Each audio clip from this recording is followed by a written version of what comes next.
Hi hello welcome to post 360. నేను మీ Murali Rapalli. Junior NTR గారు నటించినటువంటి దేవరా మూవీ పైన ఎంత హైప్ ఉందో అందరికీ తెలిసిన విషయమే. ఈ సినిమా చాలా కష్టపడి చేశామని జూనియర్ ఎన్టీఆర్ గారు తన స్వయంగా చెప్పడం కూడా జరిగింది.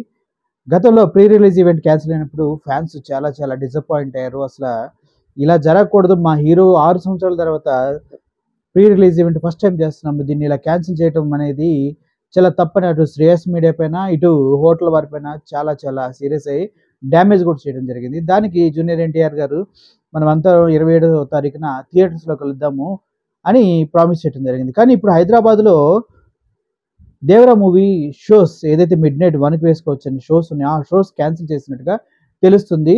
ముఖ్యంగా కూకటపల్లిలో ఉన్నటువంటి మెయిన్ థియేటర్స్ మల్లికార్జున, భ్రమరాంబ థియేటర్స్లో ఈ దేవరా మూవీని నిలిపివేస్తున్నట్టుగా, మిడ్ నైట్ షో లేదన్నట్టుగా బోర్డ్స్ పెట్టేయడం జరిగింది బయట. అసలు దీనికి కారణం ఏంటని ఆలోచిస్తూ ఉంటే ఇటు డిస్ట్రిబ్యూటర్స్కి అటు సినిమా హాల్ యాజమాన్యానికి రెవెన్యూ షేర్ డిస్ట్రిబ్యూషన్లో ఏదో ప్రాబ్లం రావడం వల్ల ఇలా జరిగింది అని చెప్తూ ఉన్నారు. ఏదేమైనప్పటికీ జూనియర్ ఎన్టీఆర్ ఫ్యాన్స్ మాత్రం చాలా కోపోద్రిక్తులై ఉన్నారు. ఎందుకంటే ఎంతో ఆశతో చాలామంది మల్లికార్జున థియేటర్ దగ్గర ఇప్పుడే బార్లు తేరి ఉంటారని తెలుస్తూ ఉంది.